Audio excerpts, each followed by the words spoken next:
Hey Mo, we need to get an intro down for this channel, you know. Yeah, but what are you thinking, Leigh? Why don't I rap over the top of it? Don't be ridiculous. You sound like a northern M&M. Look, listen to me. Yo, yo, yo. The Munch brunch in the house, man. Absolutely not. Right, what you got in mind? Let's just keep it simple. I'm Leigh. I'm Aim. We're the Munch brunch.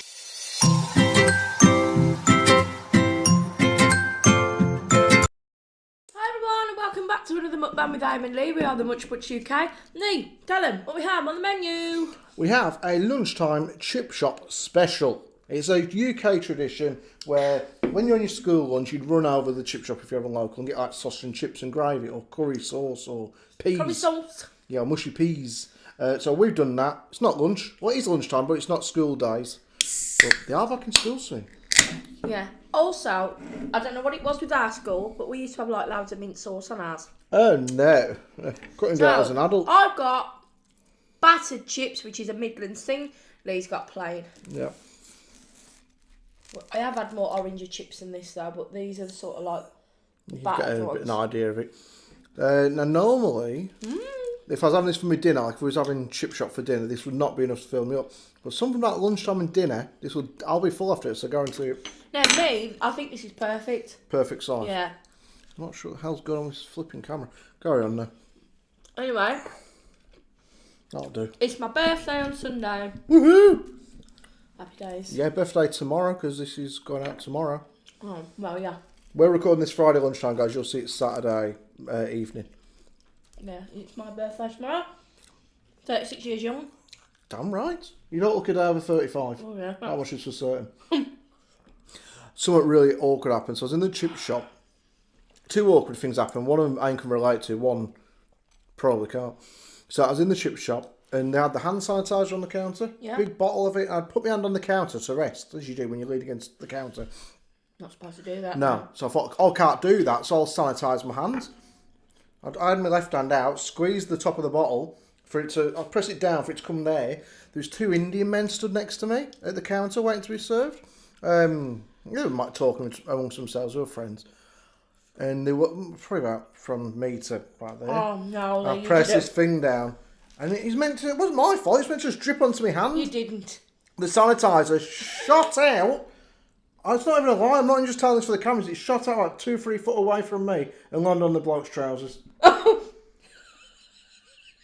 And I didn't know where it had gone at first. I saw it shoot off. I was like, I'm not going to look. I was like, I can't look. I can't look. And then I heard his mate start go, laughing. And then I turned around and the bloke's just looking down at his trousers. He was a businessman in a business suit. And there was just this stuff all down his trousers. I was like, I'm so sorry. He's like, it's okay, son. Something like, he's a lot older than me. He's like, it wasn't your fault. I was like, oh my God, just swallowing it up now, ground. And then the woman took ages to get the food. I was like, this is even worse. I couldn't make it up. What was the other thing?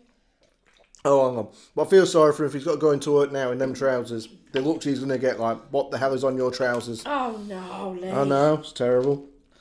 The other thing was, you know them people you get when they won't shut up telling you their life story. You don't know them, but you have to tell you their life story. Yeah. So, a few years ago when I was doing a garden job, I knows this story because I told her about it at the time. Remember that man? I don't know his name. I just seen him just now. I can't remember his name. We both had masks on, so he didn't recognise me. And he told me that story that time, which I'll repeat in a sec, about when he was down at the petrol station and someone got in his car. No, carry on. Do you remember the story? You will as soon as I start telling you. So there's a man in his like 50s, loved to talk. And I had the unfortunate experience of doing his garden one day. Did it for about a year. First day he meets me.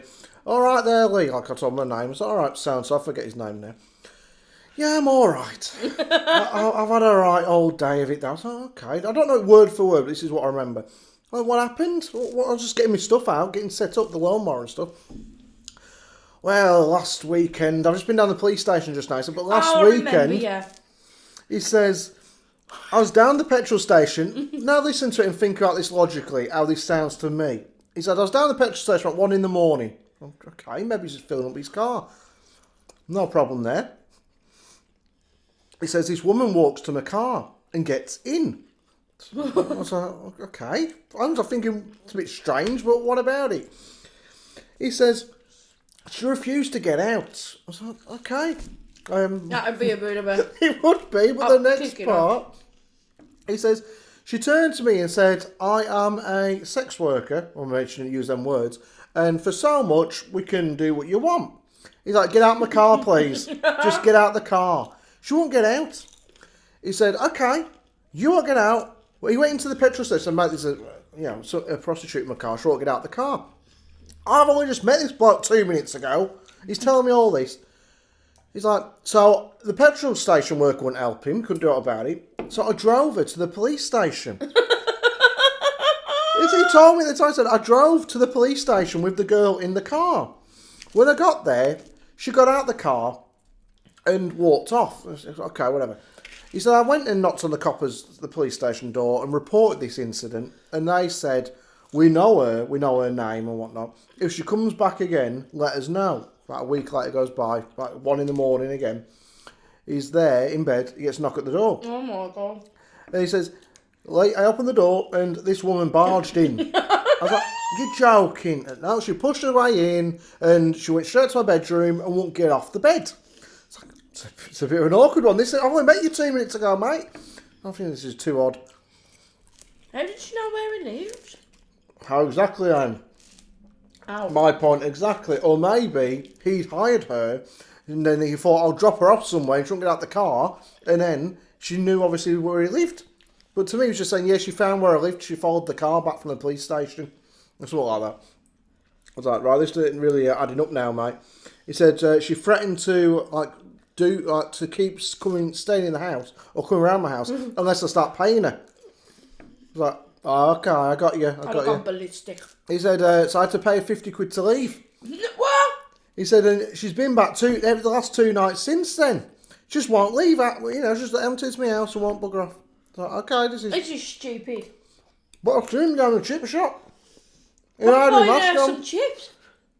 I had my mask on, so he didn't recognise me. I was like, oh, thank God for that.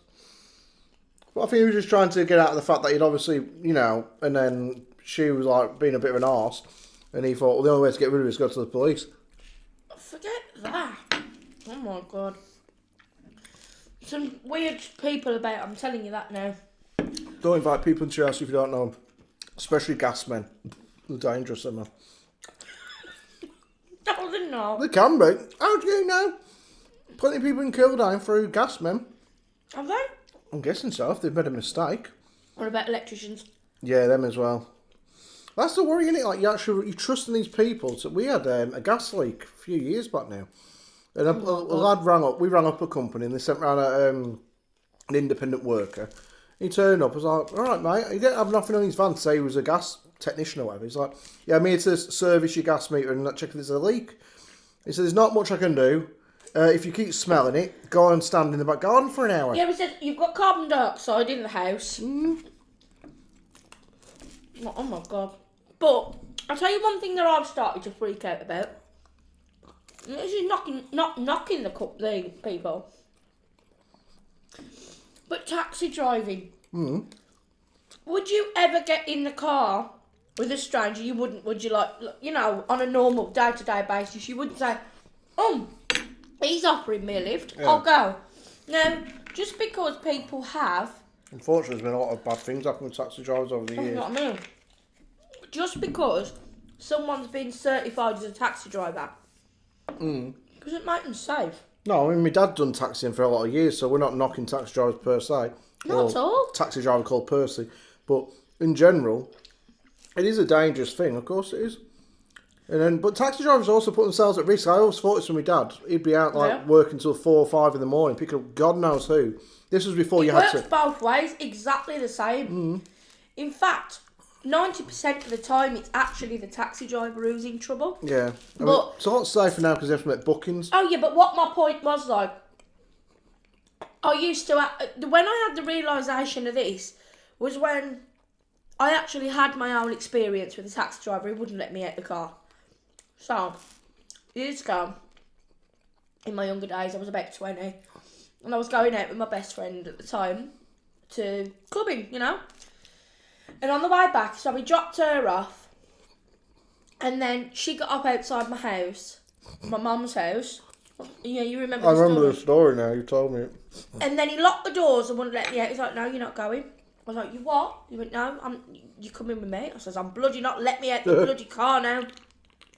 And he drove round the corner into this cul-de-sac, and my friend was like running down the road after me. I was like, let me out, and then he let me out.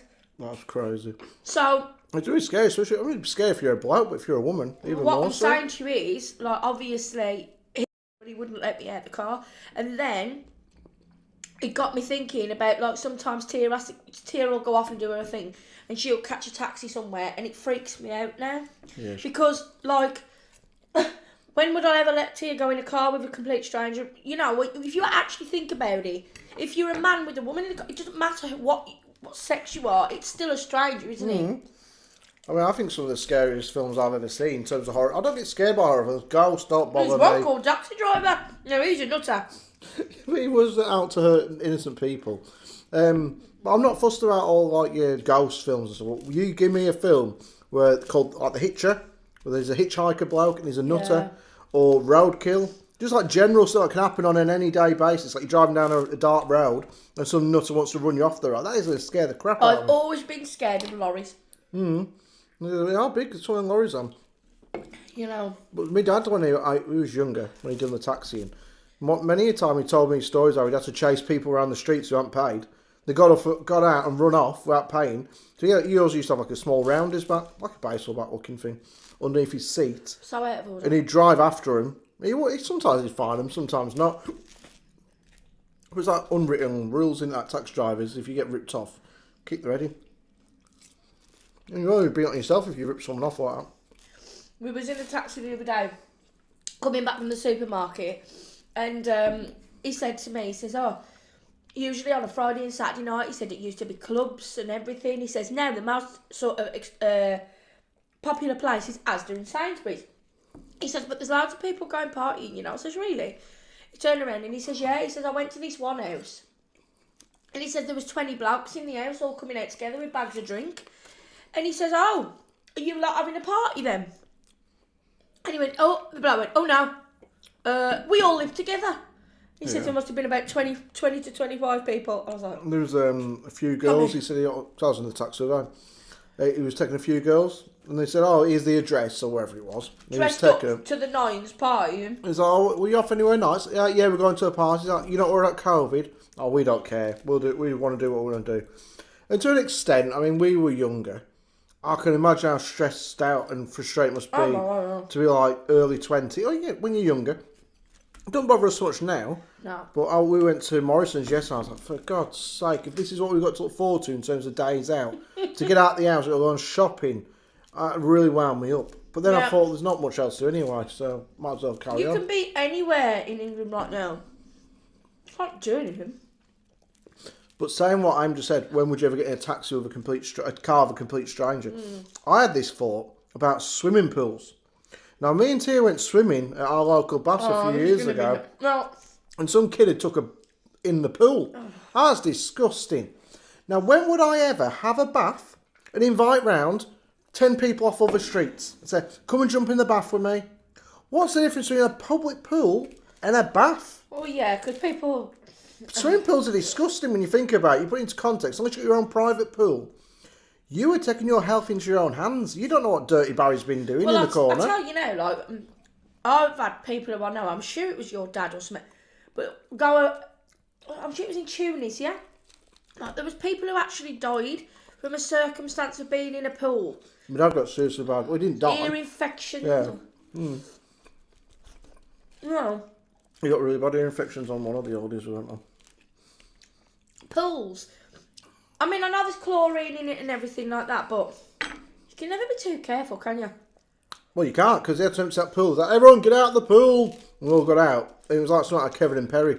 You could see it in the water. It was disgusting. And there was just this kid like laughing his head. I was like, you dirty little shit. He was like 14 or something, like 15. That's just rank. No, but if you think about it, I can't remember the exact details, but I know a few years ago there was a situation where, I don't know if it was the dad who passed away or there was something about a pool in Tunisia, and they caught something out that pool. but it wasn't admitted. It was kind of like natural causes or something, but there was something about the pool. And then, like what you just said, you never actually know what's in it, you know? In the what's in it, it's who's in it. Because, like I said, you wouldn't invite someone around to jump in your bath. And yet you happily get in. I mean, okay, when I walk down the street, nowadays I'm like in my mid-30s, I never take my top off. When I was younger, I'd walk down the street, t-shirt off, catching a tan like a lot of lads do when they're a bit slimmer. I won't do it these days. Yeah, I go to the swimming baths when we're on holiday and stuff, stand around in my shorts, in front of men, women of all ages. Imagine standing in front of a kid, like you get little kids there, you stood there in your little Speedos. I don't wear Speedos, I wear long shorts.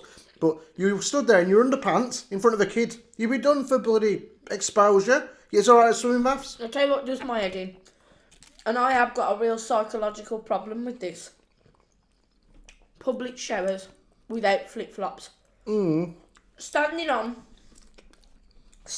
like tiles that never look appealing to me, like in your swimming baths, and you've got no shoes on. Oh, no. Trying to get dried off after when you was a kid, after going swimming. That was the worst. You're getting dressed and your clothes just stick to your legs because you can't be able to get dry. Swimming sometimes last lesson. Now, they used to make us walk to the swimming baths, and it was a fair distance, which was fine. But you didn't take now just because you'd be talking to your friends. On the way there, it was fine. On the way back, everyone dispersed, like, let's go home. I had a fair amount of walking to do to get home.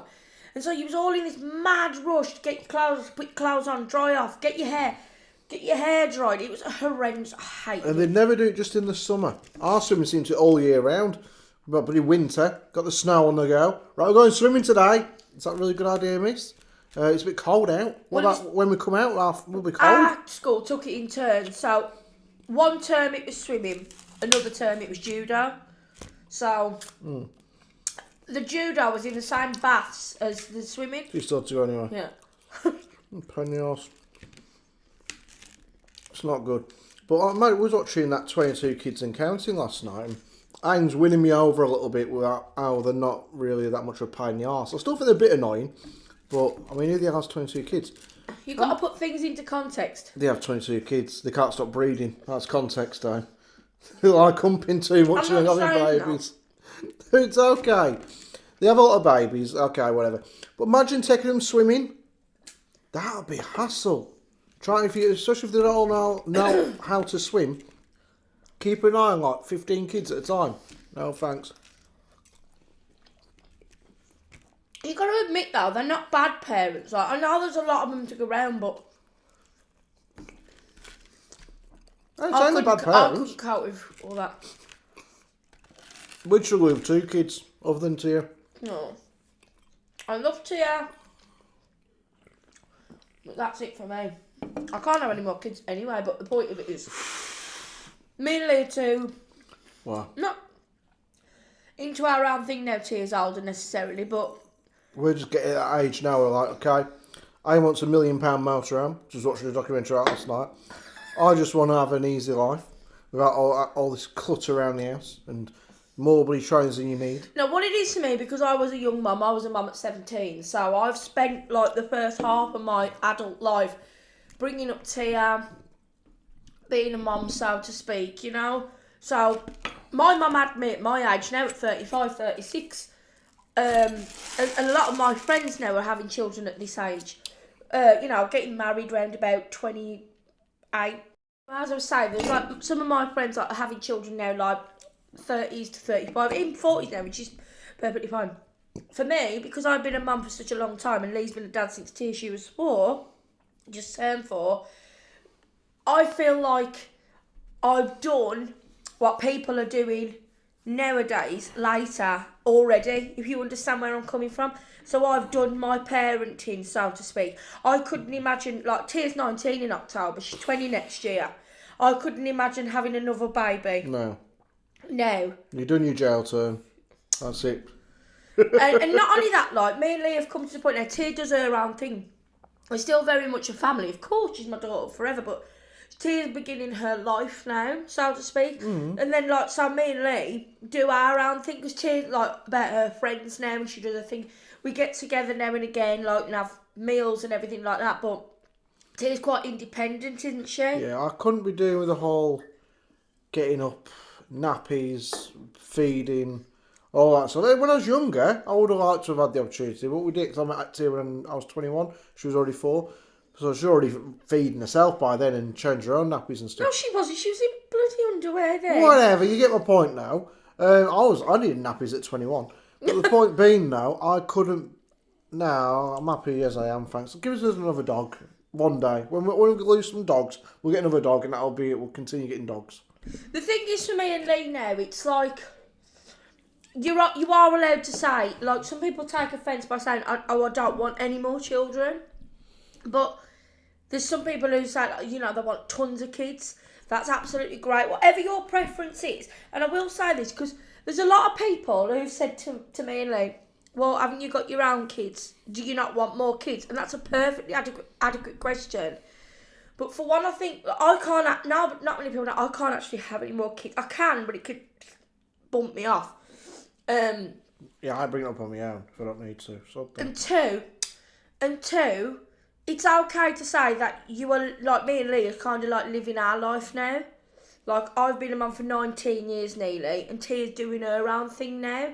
So I didn't have the life a lot of people at a younger age had, you know, like doing their own thing. So now I'm able to do what I want to do, and I haven't got that kind of responsibility of a younger child. So if I had another one now, we'd be like 50 something. Oh, Christ.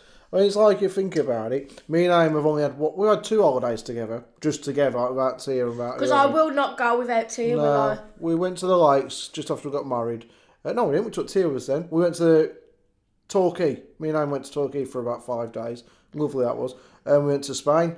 And in their own way, they were the best holidays we've had because it was just me and Aim time. But we've had lots of holidays here. Do you know, like, when you're younger, you have experiences with your partner, so you go away and then you get married, then you have kids, that kind of, you know, that kind of routine.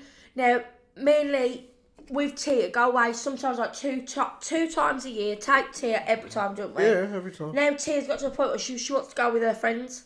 She wants to do her own thing.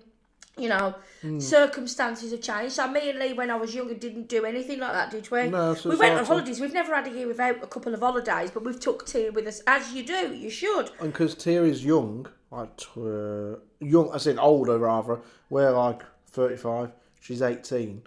But you know, like 3 or 4 years, Tia could potentially have had more holidays with her mates than we've had together as a couple. Yeah. So we have started to take on that now, haven't we? Yeah. I still feel mum guilt. Tia says to me, like, what are you doing? Oh, Tia's relaxed about it, isn't she? Tia's like, cool. Why you... My mum's like, Aim, go and enjoy yourself. What on earth? For years you've done this. Go on your own and have that experience and have that time together. But I'm like, oh, God, I can't. I want to take Tia. I will be like that till the day I die with that. Yeah, we'll still be having family holidays and Tia's around family. We'll still do holidays the lot I of us. want Tia's partner to move in with me. I don't want Tia to live on her own. I want her to move in with me. Her partner to move in. I want all my grandkids, if she has them. If she doesn't, if she has a dog, I'll look after the dog. I'm not fussed. At the end of the day, we are starting to enjoy ourselves, aren't we, in that respect? And also, Tia wants to do the whole clubbing situation and all that. And she's like, are you going to come with me, Mum? And do you know, I used to love it, didn't I? I'd love a night out. If someone said to me, Aim, you coming on a night out? I was like, yeah, let's go. Yeah. You can forget it now. No, I think if there was a good one round here, we shouldn't really. I think karaoke bars would be better for us. Oh, yeah. Yeah, karaoke pub bars or bar. like O'Neill's, even the Hogshead, that type of thing. But seriously... Clubbing, Christ. I'd feel like a granddad. Because the kids are getting younger, like 16. It's not even that now. It's the fact that since we've been in lockdown... We set up our own pub on a Friday and Saturday. Yeah, we have our virtual... That's enough. That feels like a bleeding night out the day after. The next day we're so done. I mean, sometimes I think I've had a better night out the next day than I have in the house. I've been able to get up and go out the night after for fresh as a daisy. Christ. I used to get 3 times a week, like Friday, Saturday, Sunday. And Quint used to have tea on the weekend. Me and my mum's like, right, come on then. Friday night, Saturday night, Sunday night. I'd still get up for work on the Monday. I was like... Yeah, sod that. I never did that. I couldn't. I couldn't do it. Well, what do you think of this then, Imo? That? Yeah. I think that's a perfect amount. I'm not just going to say this, guys, and you've seen We always You leave it, wonder don't we, why when we I get don't eat all the food you buy. I don't. We I always might look leave like it. I can, but I don't. And that was just a perfect... If we ever get chip shop, we never finish the chips. We haven't finished them in about 10 years. But I don't know why you don't just buy that. Because that is a very small portion, So eh? it don't matter. Well, because I like You kebabs. just want visual effects, but you're wasting money. No, I wouldn't get this each time. Christ, it's I a would be lunchtime special. absolutely fine with that. To What? me, that's Bloody perfect. Look at, show them the size of the actual tray up close. That is perfect. Turn it on its side. To me, that's perfect. And you don't feel ridiculously full. I don't feel full, but that's because we're doing a mukbang later on. You don't I've kept feel it small. food coma. No. You're great. Let us know your thoughts, though, on gasmen, electricians, the bloke sitting outside the chipping. Do you really believe the woman just jumped in his car? Do you think what I said? He probably Jump in hired my her. car. Talking about taxi drivers, my Is dad that did pick up David Dave Hasselhoff Hasselhoff? one day. We'll show you a picture. Yeah, he was in the Lake District and got in my dad's car. I was like, oh, hello, how you doing, Dave? Yeah, You only say like, in the back seat. You can imagine my dad, he was all fucking laughing his head off for him. yeah. Probably didn't understand a word my dad was bloody saying, but oh well. Right, Amo, take us away, baby. I know. Anyway, do you want to give him a quick update on your dad? Because there's been people who have asked. I'll do it on No, I'll just do tell it him at the beginning of quickly. another video. Leigh, just tell him quickly, because I've said it there. My dad's doing a lot better, guys. He had some good news yesterday about his cancer. He finishes 5 days of radiotherapy in a row. And now they've said, look, he's got a long way to go. Probably another year or so yet before he'll even be nowhere near the end. But he's got to have 3 months of chemo, followed by a liver operation in Blackburn, an operation on his bowel, and then some more chemo. To kind of tie off the loose ends. Yeah. Obviously, we're going to pray and hope to goodness. Yeah, Things they're turn out well. optimistic more than But they was before, which at is a least good it thing. isn't, terrible news. It's something to work on, isn't Yeah. it, Sam? Anyway, guys, remember to be kind, remember to be nice, comment, share, like and subscribe. Don't forget to turn on your notification bell. Press the all button so you don't miss any future videos without losing out. Check out our Instagram, check out our Munchies Delight channel, and the community tab. Sometimes you post on there, don't you? Yeah, sometimes. Instagram, definite. Yeah, so give us a comment. Tell us any funny stories like you've got about men who take people home in cars. Yeah, or that's, Or women who jump in or cars. experiences in swimming pools. Or taxis. There's lots of stories for you to tell us today. Drop them in the comments and we'll repeat them on a future video if you tell we'll us tell something some fun. stories. Anyway, guys, itchy nose. we will see you on our next mukbang, which is this afternoon. Okay, love you We'll see you on guys. Monday. See you later. Bye.